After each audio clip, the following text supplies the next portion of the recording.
The Tauros plowed through the field, and even as the smell of smoke and fire was blown away by the wind, my mind was racing. The regiment was doing as I was doing now, repositioning, heading to fallback points. I reached up and grabbed at my shoulder, and I was still too filled with the rush of the fight to notice the pain, except for just a twitch when I touched the leather. My fingerless gloves came away red.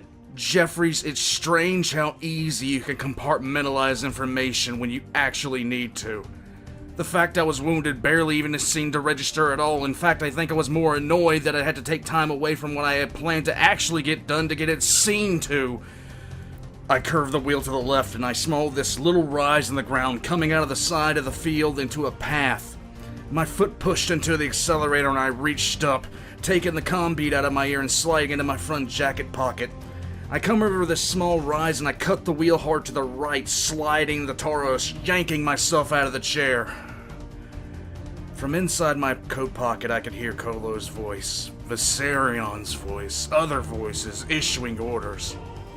They sounded so distant. I grabbed hold of a guardrail at almost a full run and swung myself up hard and into the gunner's chair, and I yanked the controls of the twin-link las cannon and sighted down the crest of the hill that I had just come over. And my breathing slowed.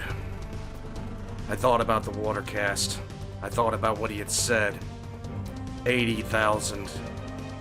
I had taken it at face value then, but even as overkill as that number seemed to be, there was simply something off about it. I narrowed my eyes on the ridge and I was concentrating. The number was nagging me. 80,000 Jeffries. It didn't track. As I glared at the crest of the hill I had ridden over, I already knew why it was bothering me. There were too many ships in orbit, too many vessels to carry troops and gear. If this had been an Imperial Navy flotilla with the same sorts of ships, with the same numbers of transports, well, Jeffries, 80,000. Not even the most incompetent Ministor automat would request a fleet the size of the one we had above us to escort something so small.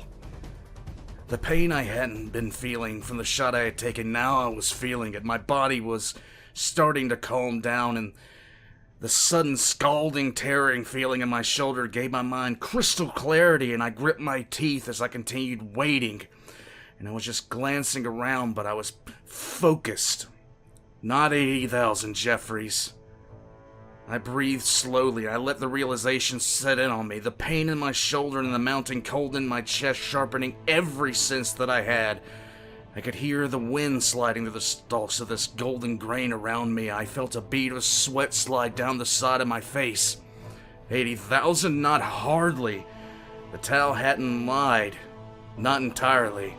But I felt this sense of absolute, hopeless rage kick in my chest, as if the drone that had shot my shoulder had bored a hole straight through me.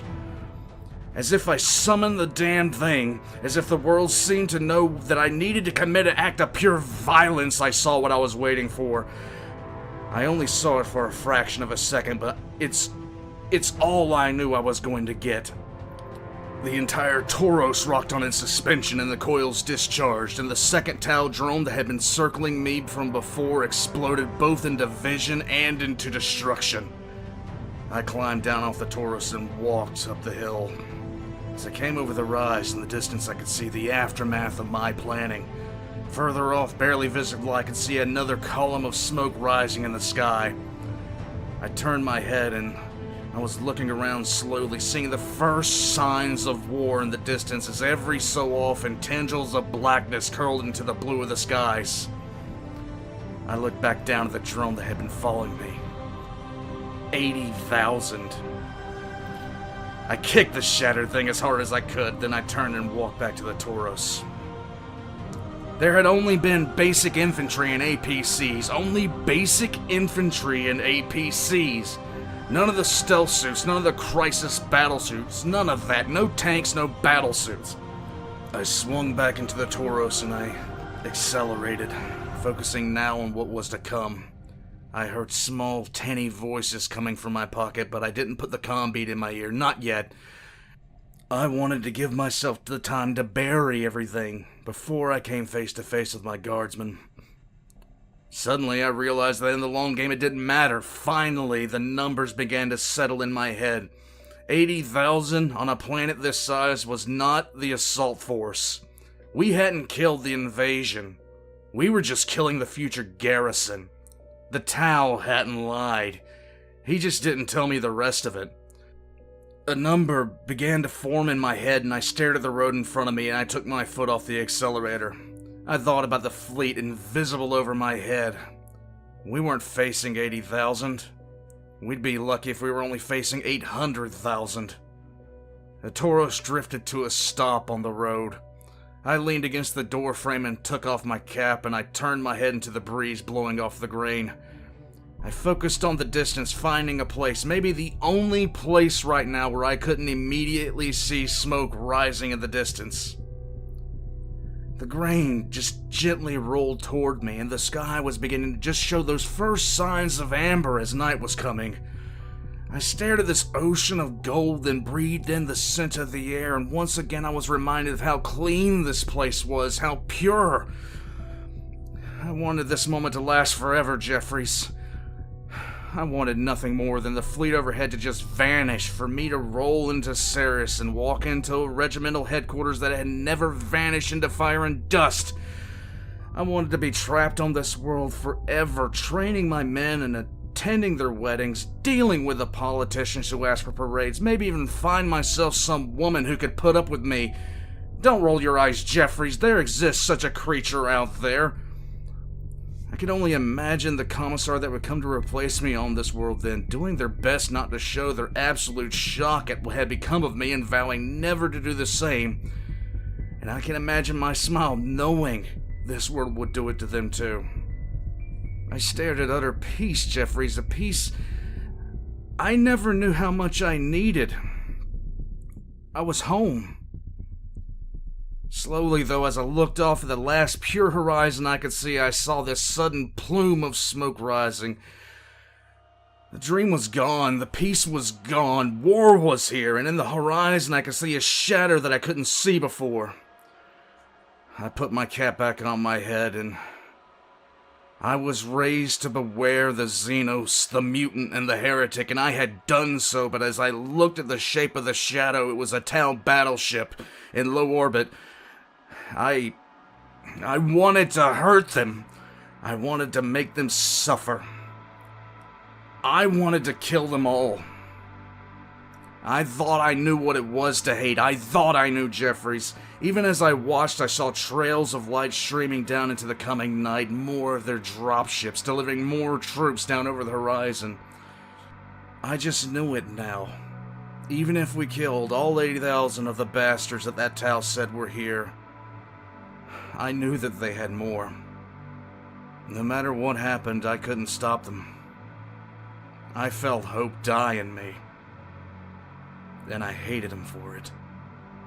I slid back into the Tauros and activated the engine, and I started driving to one of the few forests I could see, the one that hid our base camp. 20 minutes later, I came to a stop in the camp, and my eyes shot over to the tents for the medics of the regiment. I saw a few men there, and thank the God Emperor it wasn't more. I had put the comm bead back in my ear again, and as I rolled up, and I saw one of the medics running towards me with a bag slung over their shoulder. I pointed toward the bunker, and the medic turned toward it, running inside. I pulled myself out of the Tauros, and I just stalked toward the bunker coming through the door. Viserion was inside, with Kolo, and the big man was rubbing the bridge of his nose. Kolo was standing near him, and I could see him whispering. Phasian was bringing the holotable online, the first flickers of a spear becoming visible in the air. I walked to where the medic was opening their bag and started pulling my coat off. Report? Viserion looked up. The big man was bothered, and I had a feeling I knew what about. Kolo spoke first. All of my men made it back. Kolo motioned with his head to Viserion. We lost 5 from heavy weapons and 2 from infantry. Viserion looked up from where he was looking at the ground. He shook his head and looked like he was going to say something. I held up my hand before he could say anything and nodded to him. Viserion, you're going to lose people. Before this is all over, we're all going to lose people. He just stared at me for a few seconds. Viserion, this is gonna sound cold, but you can't take it personal. You can't blame yourself. That's poison. And if you let it in, you'll drown in it. Viserion nodded at me just once, and he gave the weakest smile that I'd ever seen on the man since I knew him. I knew all of them. I almost continued giving the same speech that I would have given to any lieutenant in a regiment that I had been assigned to that had lost troops for the first time. I had fallen back hard into the training the Commissar had given me, Jeffries, but then I saw the look in Viserion's eye, and suddenly I didn't know what to say. For some reason, all I could think about was that the field I had been looking over before, the smoke that had suddenly appeared on the horizon. I said the only thing that came to my mind. I know. Tech Priest Phasian stepped forward, and I remembered myself. I started to pull my carapace armor off, grimacing at the pain in my shoulder, and the medic stepped forward. You're hit, boss. Viserion stepped up, seeming to just now notice that I was in fact bleeding. I wasn't surprised. I think it's more than a fashion statement that the Commissariat wears black and crimson as our primary uniform colors. At the end of the day, Jeffries, it does make it harder for people to see us bleed. Just a flesh wound. Don't worry. I am invincible. I sat down in the chair, seeing the flicker of the first grin since I had walked in on Viserion's face. Phasian began to speak as the medic pulled a pair of scissors, and I almost glared at him, then decided to just sit back and allow the man to do his job. I looked to the sphere that resolved into Avathon 4. The counter-strike went off with an estimated 92% efficiency. The majority of the PDF and militia forces opened fire once code word Harvest Day was transmitted, unopened box. Kolo beamed like a child who had just won the prize stuffed groks at a carnival. It was his idea to tell the Tau it was Harvest Day before we started shooting. While the regiment had struck at a column heading to Ceres itself, the PDF had dispersed itself throughout the villages and towns. The attack on the convoy had been signaled by me putting my cap back on, and after Kolo had fired the first round, Vox stations around the planet had transmitted Kolo's own voice saying, "Happy Harvest Day!" For a moment, I tried to picture the pure madness as the Tau wondered what was happening before the carnage kicked off. Jeffries, I still wish I had more vid feeds saved at that moment. Regimental casualties are estimated at 7 dead, 30 wounded, 4 critical. I glanced at Viserion, but he had steeled himself and he was paying attention. PDF casualties are reported as light to moderate, estimated 2,000 dead, twice that wounded. Unknown status of injuries. Civilian casualties are unknown, majority unreported. Even as Phasian talked, I saw tables popping up on the holovid, and my eyes found Ceres. Ceres had not reported in yet. The medic had cut the corner of my shirt away, and he was dressing the plasma burn, and I just flinched as he put gel over it. Tau casualties are projected as follows. Phasian reached down and pressed a button on the table. Viserion whistled. I suppressed a grin. Kolo, on the other hand... We fuck those sons of bitches up!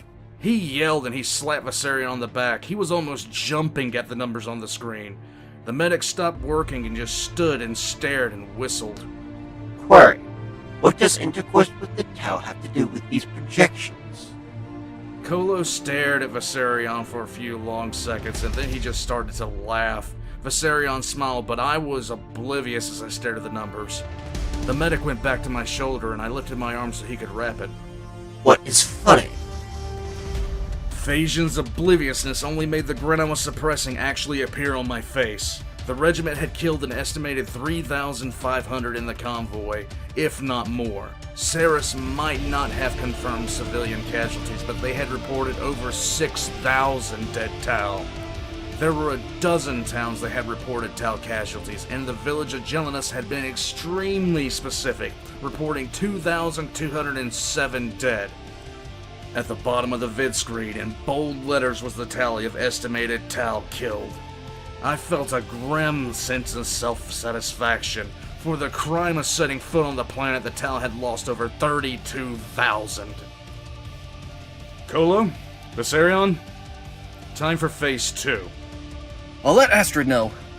He's still in the Medicaid tent. one of his men took a hit.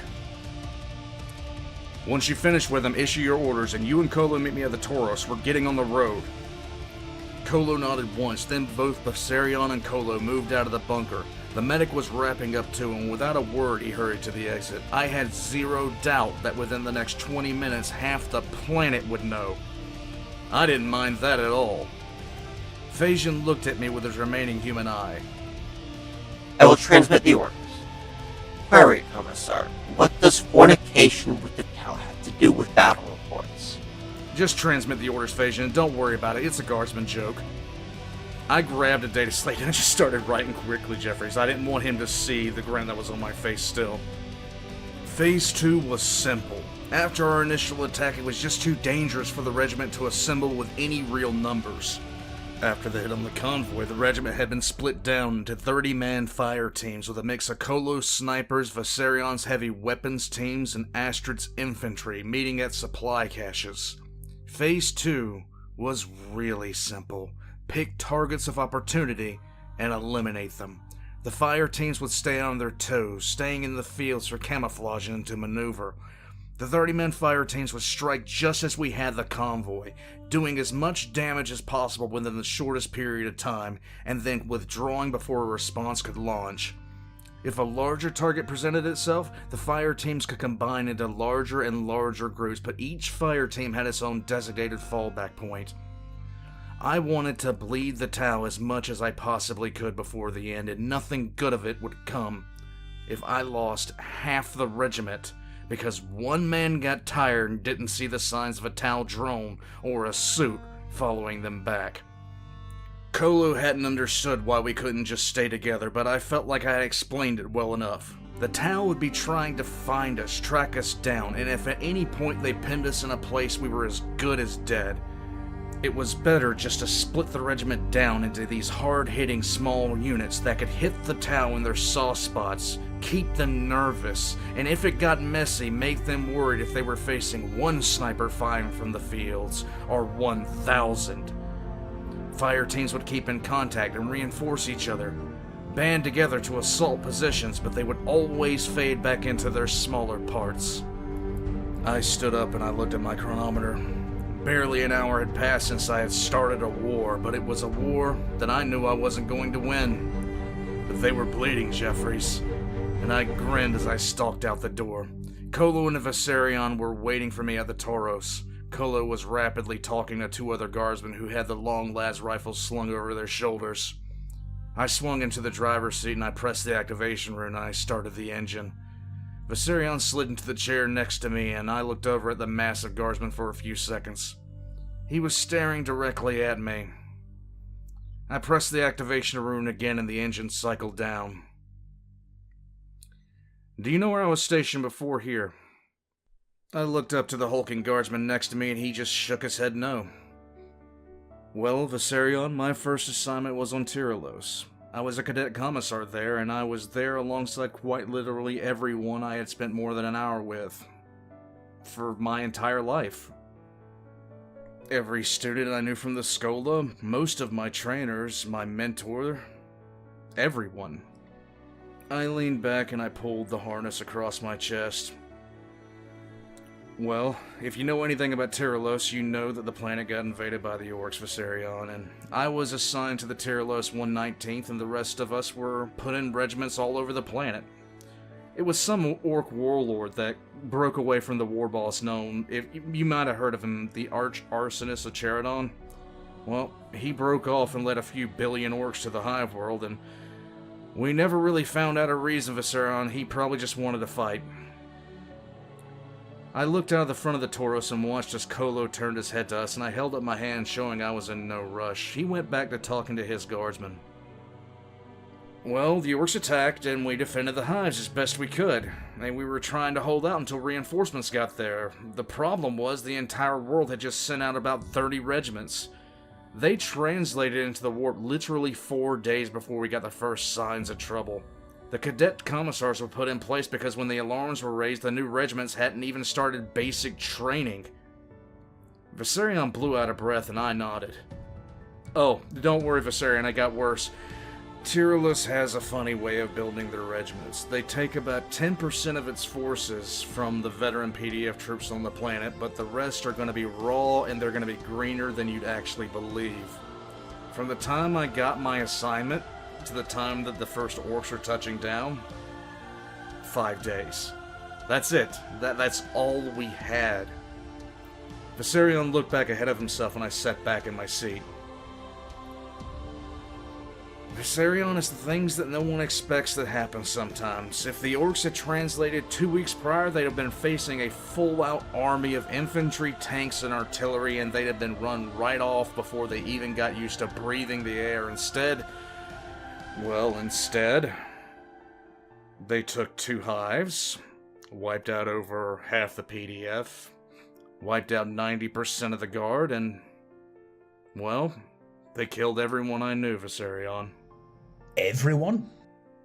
Everyone. I propped my arm against the bar and I drummed my fingers against the chassis of the Tauros.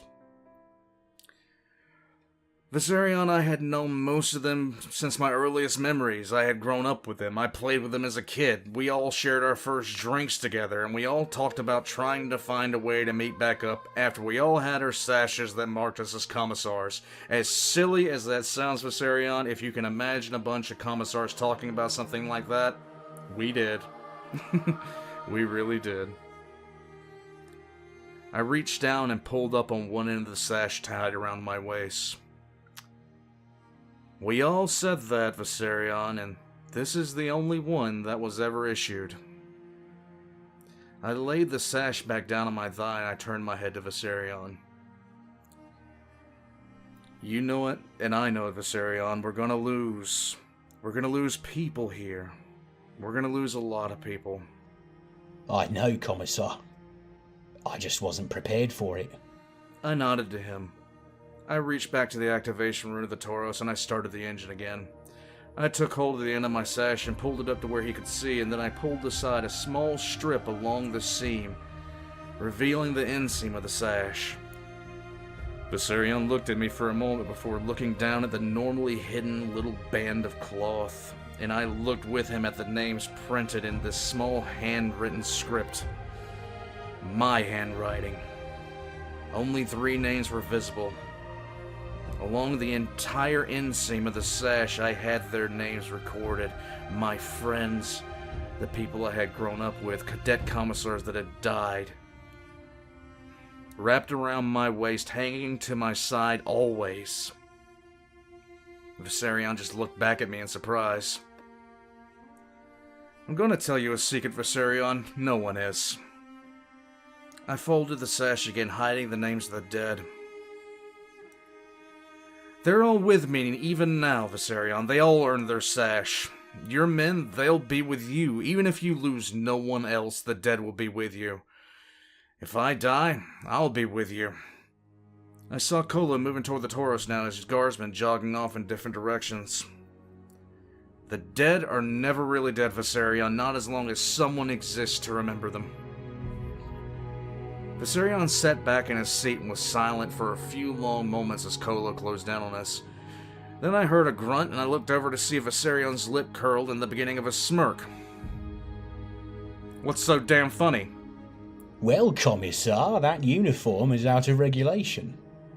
I just grabbed a hold of the steering wheel, Jeffries, and I just tried not to grin, looking as serious as I possibly could. So it is.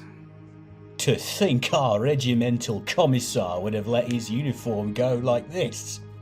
Say another word, Viserion, and I'll shoot you on general principle. Kolo swung into the back seat. Before Kolo could even speak or strap in, I hammered my foot into the accelerator, even as Viserion started laughing. I felt my smile tugging at the corner of my mouth, but for some reason I kept my eyes narrowed as if I was contemplating murdering him as I glanced over, which normally would make a guardsman quake in their boots. Viserion only laughed harder.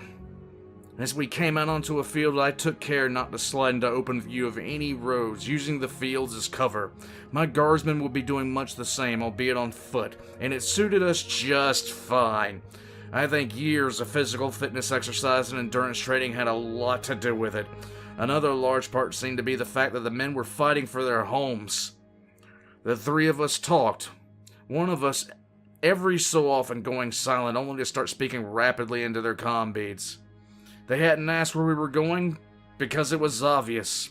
We were going to Ceres. I reached for the Taurus' Vox receiver and hailed the city, and I asked to meet one person in particular. But as the outskirts of the city came into view, I almost dropped the receiver and heard Kolos swear, and Viserion leaned forward. Smoke was rising over the city's eastern side. "Relax," I said over the sound of the Tauros. "The city is mostly fine. It's most likely that the Tau transports are burning." I didn't look back, but I knew my words didn't comfort them much. To tell the truth, the sight made my own blood boil, and I pulled the Tauros onto an arterial road about half a kilometer outside of town and floored the accelerator, only slowing as we began to pass buildings. People were standing, almost milling around. Some started cheering as we passed, but as we began to close on the smoke, I was steeling myself. I don't put much stock in civilians during a crisis, Jeffries. I know it. It's true. And it's mainly due to what happened on Tyralos that I don't have much faith in them. But Jeffries, it still wasn't easy to see the people of Tyros dying. And it was far less easier to see the people of Ceres dying. Kolo and Viserion were smiling, cheering back at people that they had saw and knew, but I knew what I was about to face. The closer we got, the more civilians I saw who were staring into the ground or staring at the sky, weapons held limp in their hands. I saw a woman walking, crying into her hand. I saw an elderly man walk. He was just rocking back and forth, sitting on the corner, las gun over his shoulder, and a helmet that wasn't his own in his hands. When we turned the corner, I heard Viserion start to call out, but I heard his voice die in his throat. Throne. Kolo's eyes were wide as he looked at the street we had just turned down. I had braced myself for it long in advance, but I knew what I was going to see, Jeffries. But it didn't matter. The guardsmen with me had seen their first battle, but they hadn't seen what war could do to a city. As I drew the Tauros to the stop, I yanked myself up and out of the harness, setting foot on what was once the main thoroughfare, a place where the regiment had marched the 5 previous harvest days in a row on parade. I started walking to the first downed devilfish I saw. The first of... well, I still can't remember, Jeffries. Kolo and Viserion just fell into step beside me as we walked. The street was littered with results of blown-out buildings, Xenos vehicles, asphalt, and bodies. The stench of fried human meat and Xenos alike just drifted. Smoke poured from shop fronts and apartments along the street, their painted brick and signs either blown to pieces or blistered with heat signatures. The smoke was thick, but the smell of the bodies was thicker. I kept my face as passive as I could as I stepped over Xenos bodies and around the human ones. I stopped and looked back at Kolo and Viserion. Viserion was still behind me. Kolo had stopped and he was looking down at the body of a woman at his feet. His shoulders were slumped, and for a moment I had this gut-wrenching, horrifying thought that he might have just found his wife dead right there in the street. But I looked at the woman's face, and I felt this just disgusted relief. Because I was wrong. See to him, and the two of you stay near the Tauros. Viserion moved off to join Kolo. I turned and kept on going down the road towards my destination. A few civilian vehicles were parked, and the bodies of Tau being piled into them as the civilians laid their own dead gently on the side of the road, as far out of the way as possible. I stopped for a moment, watching this kneeling woman. She had moved her rifle down and was gently drawing a dead man's hands up to rest against his chest. I stared as she drew his hands together, interlocking his thumbs with a small ribbon, tying the wrists together so the man just lay there with his hands locked in the symbol of the Aquila over his chest. I just stood there and watched her. She finished tying this little bow around his wrist, and that's when she seemed to sense that I was watching her. She turned this beautiful tear-streaked face to me, and I could see she had a bit of her ear missing, and I could see this line where this plasma bolt had come within an inch of her removing her head from her shoulders. She was beautiful, Jeffries.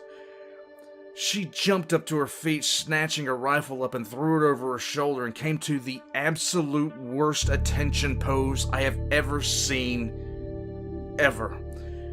And then her hand snapped up into the Aquila across her own chest, and her rifle fell off her shoulder and yanked down her arm, but she didn't move.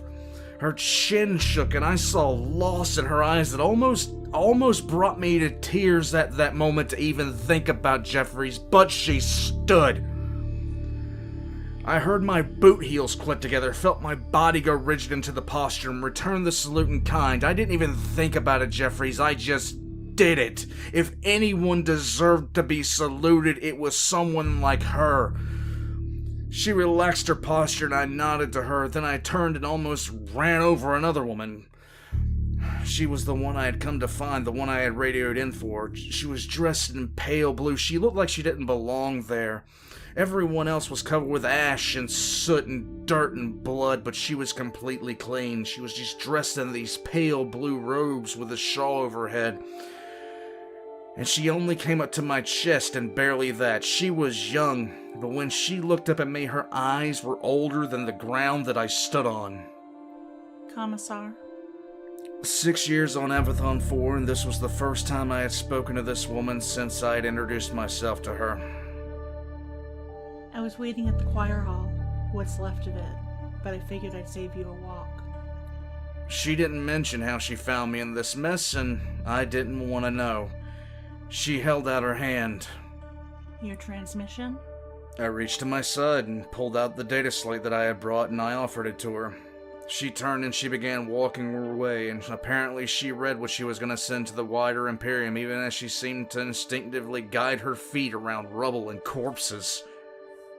I watched as she stopped, and then she looked back to me. Are you sure about these numbers? I heard her, Jeffries, but she didn't say anything. And the thoughts I had just been having about how attractive she would have been if she wasn't a witch froze in my mind.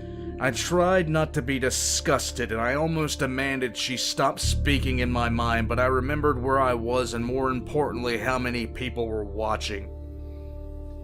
I just closed my eyes and nodded and then reopened them. For a moment, I saw genuine sadness cross her features, but only for a moment. Die well, Commissar. I heard her unspoken words, Jeffries. And I hear them even now. Without another second's hesitation, she turned and she began to move back toward the building that held her and the two other astropaths who would try to alert the Imperium to what I felt was the true scale of what this world was facing. I felt sick, because finally another person knew what I thought I knew. I would eventually brief Kolo, Viserion, and the others, but that would be later. It would not be now.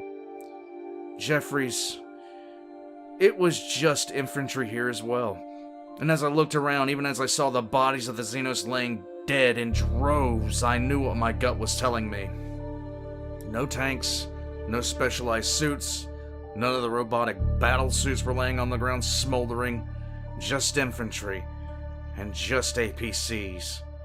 We had killed a solid chunk of them, but I knew it wasn't the main force, not even hardly Jeffries. When the comm bead went off in my ear, I jerked my head to the side. I wasn't expecting the noise. Tech Priest Phasian's voice was calm, but I could tell even with his mechanical tones there was something underlying it all. Out of the corner of my eye, I noticed people starting to gather in small little groups. Commissar, we are receiving reports from 3 fire teams. The tower landing armor outside of 3 population centers. Wilhelmus, Helios, and Dante are all reporting large landers touching down within 10 kilometers. That was fast. There's more, Commissar. 2 minutes ago, we started receiving a repeating message on multiple frequencies. Patching you in now, message will repeat in less than 10 seconds. I looked around and lowered my head as I heard a chime in my earpiece. People were gathered around each other, listening to the same music that I could hear now playing in my ear, some sort of light and flowing garbage. And then it began to quiet down, and then this voice came through and my shoulders stiffened. I, Shasa Viola Montir Shavelna, commander of the Tau, Krut, Vespid, and Guivesa, trusted of the Ethereals, and most high defender of the Viola Sept, honored lord of the warriors of Ashea, Kovret, and Voras, general amongst generals, commander of the finest fire warriors, unstoppable leader, the protector of the tenets of the greater good, the hope and comfort to those who embrace it, and the bane of all who come against it. Command this world and all its peoples to surrender to me voluntarily and without any kind of resistance, and do not permit yourself to trouble my forces with your attacks. Respond that you acknowledge and will comply.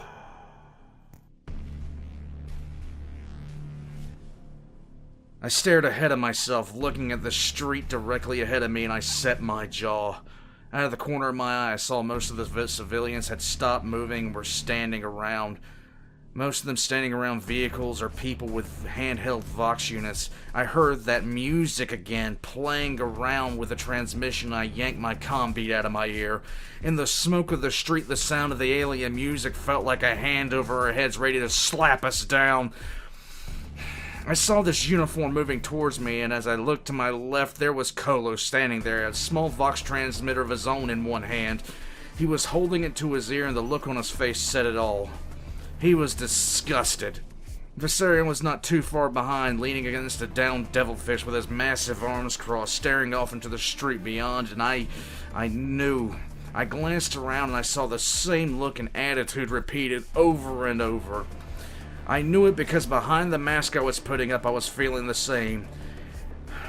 It's hard not to feel beaten when you can hear the crying. When you can smell the voice of that miserable wretch started again. It seemed to hit the street like a wave, Jeffries. Hands came up to rub against foreheads. Prayers started getting louder, and I saw Kolo just hurl the Vox receiver against the devilfish and swear. I saw the eyes on me, the eyes turning to me, what felt like a million eyes, civilians watching me, unable to meet my eyes when I looked back at them. Suddenly I felt anger, white-hot, washing over me. I shoved my comm bead back into my ear. Shut the damn thing off! No, wait! I started stalking back towards the Tauros. Get ready to receive and transmit back! I didn't notice anyone else on the street moving, but as I passed, hearing the Xeno's voice coming out of vehicles and handheld Vox transmitters, I knew I was being watched. I didn't know what I was gonna say, but I had to respond, Jeffries. I had to. I didn't know Kolo was 2 steps behind me, Viserion just behind him. I didn't notice that the civilians were right on their heels, a good part of them anyhow. I just knew I had to say something. Phasian said in my ear, and I just reached into the Tauros and snatched up the Vox transmitter. I looked up at the mostly empty street at the end of the column, seeing the chronometer tower up of the road, a line of black impacts across it, leaving it permanently at 5 after 5. The telltale signs of some Tao's pulse rifle having shot it when he was probably dying. I slammed my finger down on the switch and I started my transmission. Commander Shitala, the Tyranid's own kith and kin, professional ass-kisser of Avathon himself, what the hell kind of warrior are you when you can't even kill a Gretchen with your own naked ass? Whore shits and your army eats. You will not, you son of a whore, make slaves of Emperor-blessed Imperials. We have no fear of your army, and on the fields of Avathon 4 we will fight you. Fuck your mother! I heard the sudden chorus of cheers and I just bellowed louder. You gene-stealer reject, chaos-worshipping atheists, grox-fucker of Fora whatever, crude piss-tester of Ashia, vespid proctologist of Covetta, an assisted suicide artist of your own worthless fire warriors! The entire street collapsed into laughter and I held down the receiver, holding it up as people yelled out insult after insult, hurling them in between peals of laughter. I made a hard cutting motion with my hand and set my feet, making a show of just breathing in before I bellowed into the receiver. You are the crick in my dick! You are the scapegoat of the Ethereals! You son of a bitch! Fuck your own mother! The civilians bellowed, and I saw a smirk on Kolo's face, and I turned around and yelled into the receiver again. So this world declares you lowlife. You won't be herding groks for the Imperials. You'll be the groks. So I'll conclude, because I don't know the time after one of your stupid Tau shot our damn chronometer while they were screaming in pain. We don't know the time. I can't remember what day it is. The sun is up, the stars are out, the year's with the Emperor. The day's the same as it is here, as it is up there, for this kiss our ass. I flung the receiver back in the Tauros hard enough to break it, to even more yells of approval, and suddenly I felt something I wasn't used to feeling, Jeffries. It almost made me jump. But I just relaxed into the warm embrace of a rush of people coming in around me. I felt Viserion at my side, guiding me to the Tauros as I kept my features set in stone. Around us, the civilians were in a frenzy, made even worse by when I jumped in the Tauros and started the engine. Kolo dragged himself into the back, and I watched as the people made way. I grinned to myself. Make him hurt, Jeffries. Make him bleed.